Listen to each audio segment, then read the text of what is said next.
Les oligarques russes sont mécontents de Poutine.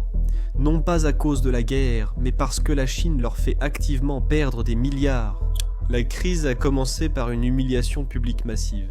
Poutine voulait montrer au monde que les sanctions ne font pas vraiment de mal. Mais sa grande révélation du premier robot humanoïde à intelligence artificielle de la Russie, le Launch, s'est tellement mal passé que même les propagandistes russes le qualifient désormais de blague. Et d'autres suggèrent que la Russie a créé le premier robot ivre du monde. Cette humiliation est méritée. Cet échec technologique révèle une crise profonde. Des millions de travailleurs russes de la tech ont fui depuis l'invasion, rendant l'industrie technologique du pays ridicule dans le monde. La vraie trahison est économique. La Chine déverse désormais toute sa production excédentaire sur le marché russe, provoquant l'effondrement des usines russes. Même les présidents directeurs généraux russes se plaignent publiquement que les subventions déloyales de la Chine vident l'industrie manufacturière russe et d'autres secteurs. Ce qui prouve que la Russie échoue désormais parce que son allié le plus proche l'utilise comme terrain d'entraînement. Commençons toutefois par ce robot humanoïde, doté d'intelligence artificielle, car il met vraiment l'industrie russe sur la scène mondiale. Tout le monde regardait cet événement parce que la Russie voulait exhiber son premier robot humanoïde doté d'intelligence artificielle. Je pense qu'ils ont simplement utilisé tous les mots à la mode qu'ils pouvaient trouver. Mais le lancement ne s'est pas du tout déroulé comme prévu. Regardez.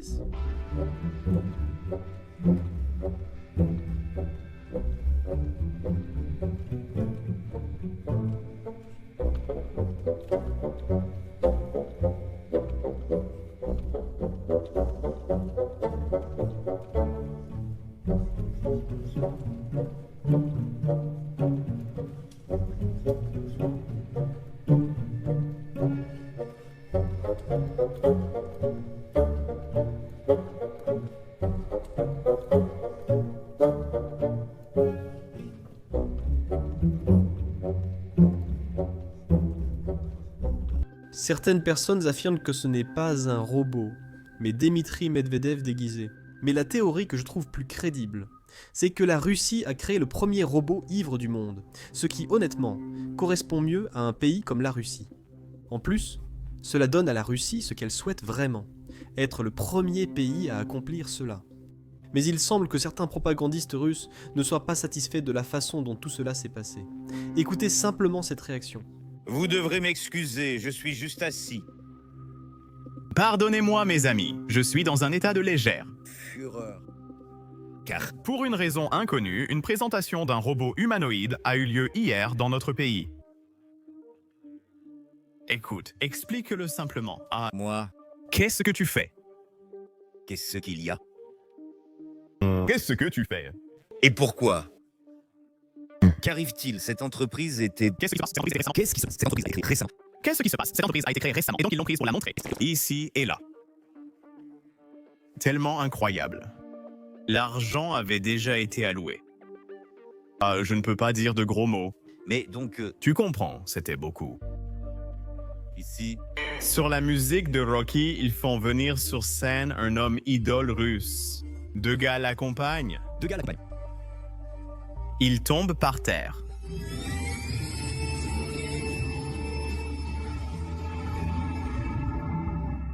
Il le relève sur la même musique et 3 personnes le traînent. hors de la scène. Il se précipite aussi pour le couvrir avec un tissu. Cela faisait-il partie du tournage d'un film sur comment voler l'argent du gouvernement Que se passe-t-il? ou de l'argent privé? Que se passe-t-il?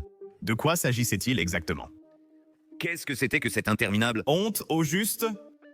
Que se passe-t-il? En attendant, pour que tu n'aies aucune illusion.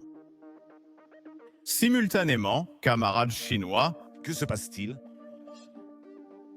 sans même parler d'Elon Musk, qui promet une armée d'1 million de robots humanoïdes d'ici le milieu ou la fin de l'année prochaine. Je suis sans voix à cause de ma haine. Qu'est-ce qu'il y a? Ceci... Les robots humanoïdes pourront tout faire. Qu'est-ce qu'il y a? Pourquoi diable fais-tu ça? Explique simplement. Explique-le-moi. Pourquoi as-tu... Provoquer cette honte devant tous. Monde? Pourquoi? Qui a fait? Ça?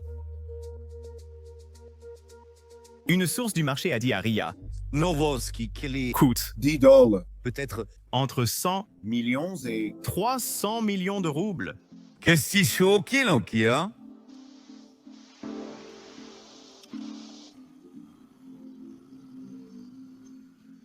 Qu'est-ce qu'il y a? Pourquoi es-tu monté sur scène? Pourquoi As-tu montrer? cette honte? C'est comme un jouet d'enfant. Que se passe-t-il? Je vais être franc. Je doute que ce type achète un robot, mais moi, je pense en prendre un. La société ayant fabriqué ce robot a publié un communiqué juste après, et il est incroyable. Avant de lire, je souhaite rapidement vous donner des infos sur le fondateur ou le président-directeur général. Il s'appelle Vladimir Vilitchouk, et il était en fait un ancien employé du gouvernement. Il travaillait auparavant au service informatique du gouvernement de Poutine. En 2023, il a quitté la Russie, comme de nombreux informaticiens du pays. Désormais basé à Dubaï, il y dirige l'entreprise. Nous allons en parler dans un instant, car c'est un énorme problème pour l'économie russe. Ces travailleurs qualifiés partent simplement. Avant cela, je veux vous montrer la déclaration publiée par cette entreprise. Ils se disent surpris par toute l'attention suscitée par cette vidéo, insistant que ce n'est pas une blague. Voici les mots utilisés par l'entreprise dans sa déclaration. Ce n'est pas une blague.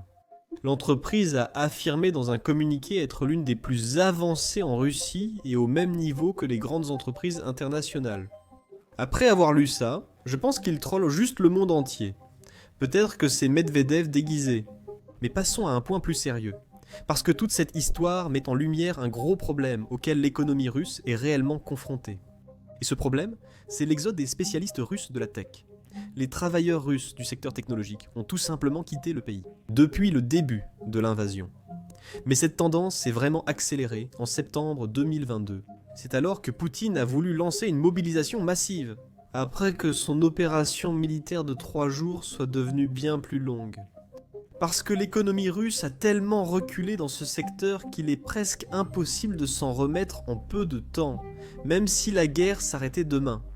Et c'est quelque chose dont nous avons parlé avec un économiste, sur la façon dont tout cela va se dérouler à long terme. Voici donc un extrait de cette interview. Selon moi, l'un des principaux facteurs est le départ des Russes. La Russie. Et je pense qu'il s'agit de Russes qui sont un peu plus aisés, un peu plus élevés économiquement et un peu plus intelligents. Et les statistiques officielles. oui, Les statistiques officielles indiquaient que 90 000 personnes étaient parties en octobre 2022. Je suppose que ce chiffre dépasse largement le million aujourd'hui. Et les Russes, les plus brillants et les plus intelligents, ont quitté le pays. Quel impact cela aura-t-il sur l'économie, maintenant et à l'avenir, disons, après la guerre? oui, j'apprécie vraiment ce commentaire parce que en tant qu'économiste, vous savez, nous, les économistes, nous considérons en fait à la fois le capital et la ressource humaine, le travail, comme les deux principaux facteurs de production dans toute économie. Et souvent, les gens oublient le facteur travail, qui dans ce cas, comme vous l'avez souligné, fait vraiment défaut à la Russie. On parle d'au moins 1 à 1,5 million de personnes parties.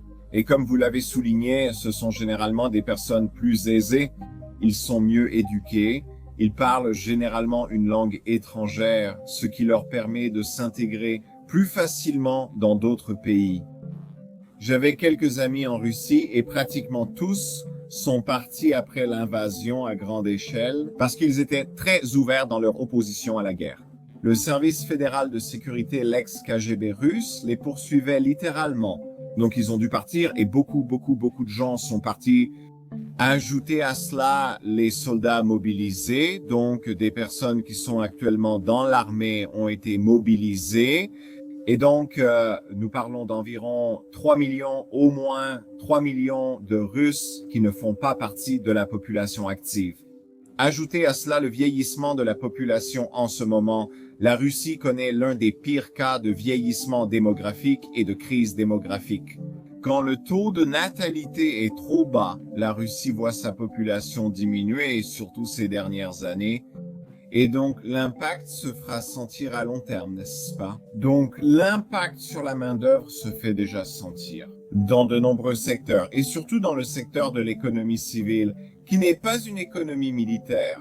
Il s'agit essentiellement de nos biens et services quotidiens qui sont utilisés pour le plaisir de la vie. La Russie ne peut tout simplement pas remplacer cela. Et ça ne va faire qu'empirer à partir de maintenant. Ça ne va pas s'améliorer même si la guerre s'arrête. Il y a juste, vous savez, je pense que lorsque les frontières s'ouvriront pour permettre aux Russes de partir, encore plus de gens partiront, je veux dire, ils partiront. Et personne ne voudra venir en Russie parce que ce n'est tout simplement pas le genre de pays où l'on veut être. Donc la Russie est vraiment dans une impasse ici. Et cette crise démographique va être un énorme problème. D'ailleurs, petite parenthèse ici, il y a eu beaucoup de discussions à différents niveaux à l'Organisation des Nations Unies et j'ai entendu cela. Je fais partie du conseil d'administration de l'organisation appelée Sauver l'Ukraine, qui ramène les enfants enlevés de Russie. Les discussions portent principalement là-dessus. En partie, pour lutter contre cette crise démographique, la Russie enlève et assimile des enfants ukrainiens, car c'est une façon de repeupler sa population. Aussi terrible que cela paraisse, la Russie commet littéralement un génocide. Et est en quelque sorte presque forcée de le faire parce que sa propre population part ou disparaît. Il semble que Poutine ait vraiment tué l'avenir de la Russie. Mais vous savez qui aime profiter d'un pays en difficulté? La Chine? Ce n'est pas moi qui le dis. Cela vient d'un président directeur général russe, ou je suppose qu'on peut l'appeler un oligarque russe. Et c'est quelque chose qui a été publié dans les médias russes. Voilà de quoi il s'agit. Le site Commerçant est un média russe important. L'article a été publié il y a 3 jours, le 12 novembre. Analysons de près. Le principal problème de l'économie russe est la hausse des importations chinoises. Maintenant, cet homme est le président directeur général d'une assez grande entreprise de pneus en Russie, et cette société fabrique des pneus haut de gamme. Ce ne sont pas des pneus pour le consommateur moyen. Mais même cette entreprise a des difficultés en ce moment, et il explique pourquoi elle rencontre des problèmes dans cette interview avec un média russe. Voici ce qu'il a dit. C'est sans doute le problème le plus grave du marché russe du pneu aujourd'hui. L'essor des importations chinoises, sans aucune protection de l'État. Nous discutons souvent avec le gouvernement, mais les producteurs locaux n'ont toujours pas reçu le soutien concret attendu. Plusieurs raisons expliquent cela, mais c'est un fait. Je me demande pourquoi Poutine ne veut pas s'opposer à Xi Jinping, surtout en ce moment. Mais continuons. Sur 50 millions de pneus pour voitures particulières vendues en Russie l'an dernier, 19 millions provenaient de Chine. Au cours des 5 dernières années, la part des marques chinoises sur le marché russe est passée de 11% à 35%, tandis que la production dans les usines locales a diminué. C'est un gros problème actuellement, et c'est principalement dû au fait que les pneus sont fournis à un prix très bas. Nous pensons que cela est dû au dumping, et c'est une violation de la concurrence loyale. Bien sûr, ce que fait la Chine est illégal, mais Poutine ne peut rien y faire parce que la Russie dépend trop des entreprises chinoises et de Xi Jinping. Je voudrais donc rapidement expliquer ce que fait la Chine ici et pourquoi c'est illégal. Vous voyez, le Parti communiste chinois a cette politique officieuse, selon laquelle ils veulent s'assurer que les usines dans d'autres pays, plus précisément les usines aux États-Unis et en Europe, ferment essentiellement leurs portes. La Chine veut vraiment devenir le seul centre de fabrication du monde. Pour atteindre cet objectif, le Parti communiste chinois offre essentiellement de l'argent gratuit aux usines chinoises. Pour illustrer, prenons l'exemple de l'acier, comme les usines sidérurgiques. Les fabricants d'acier chinois sont incités à produire tellement d'acier chaque année qu'ils peuvent satisfaire la demande intérieure en Chine. Et ensuite, ils veulent avoir une production suffisante pour exporter tout cet acier vers d'autres pays. Des pays d'Asie, des pays d'Europe et les États-Unis. Comment la Chine veille-t-elle à ce que son acier reste moins cher que celui produit localement ailleurs? Le Parti communiste chinois offre essentiellement de l'argent gratuit à ces entreprises via des terrains gratuits et des prêts sans intérêt. Ils offrent parfois l'électricité à bas prix ou gratuite, ainsi que de nombreux autres avantages. Maintenant, à cause de tout cela, toutes ces entreprises chinoises peuvent produire leurs produits, l'acier dans ce cas, et le vendre à un prix que les concurrents étrangers ne peuvent pas proposer. Parce que les entreprises étrangères doivent réellement faire du profit, ou au moins atteindre l'équilibre, n'est-ce pas? Les entreprises chinoises ignorent les profits, car elles reçoivent des fonds gratuits du gouvernement. D'après le droit international, c'est illégal. C'est pour cette raison que les États-Unis et les pays européens étaient en guerre commerciale avec la Chine début cette année. La guerre commerciale se poursuit. Nous avons un accord avec la Chine qui, selon moi, reste insuffisant. Mais c'est un autre sujet. Mais c'est certainement un pas dans la bonne direction. Maintenant que l'Occident se réveille face aux ruses chinoises, à votre avis, que fait le Parti communiste chinois ? Il déverse simplement une grande partie de cette offre en Russie, et Poutine n'a aucun levier pour y changer quoi que ce soit. Maintenant, à cause de cela, les usines russes ferment, surtout celles qui ne font pas partie de l'industrie de la défense, n'est-ce pas ? Et la Russie va avoir du mal à s'en remettre, parce qu'il n'est pas facile de construire une base industrielle. Et c'est quelque chose que nous avons déjà signalé l'année dernière. La Chine n'est pas une alliée de la Russie. La seule raison pour laquelle ils sont si proches en ce moment, c'est parce que cela profite à la Chine d'être du côté russe actuellement. Et la Chine peut profiter de la faiblesse de la Russie. Écoutez cet extrait. La Chine n'est certainement pas une alliée de la Russie. Je veux dire, cette histoire d'amis sans limite, c'était des conneries. Mais je pense que la Chine, ce qui l'intéresse le plus, c'est de maintenir le statu quo, de conserver l'accès au pétrole et au gaz russe bon marché. Ils sont impatients d'emprunter la route commerciale du Nord passant au-dessus de la Russie par l'Arctique, alors que le climat continue de changer et que la calotte glaciaire polaire continue de fondre. La Chine voudra de plus en plus emprunter cette route, mais la Russie la contrôle pour l'instant. Donc, ils ont intérêt à maintenir la Russie dans le conflit. C'est pourquoi ils livrent des pièces détachées et font d'autres choses pour aider la Russie. Mais ils essaient de ne pas aller jusqu'à vraiment antagoniser les États-Unis, assez pour que nous agissions réellement, car actuellement, nous ne faisons rien. Et je pense que la Chine ne veut pas non plus voir la Russie, le régime, être vaincu et s'effondrer, car cela leur poserait alors des problèmes à eux aussi. Que les gens pourraient y voir que ces régimes autocratiques dictatoriaux ne sont pas invincibles.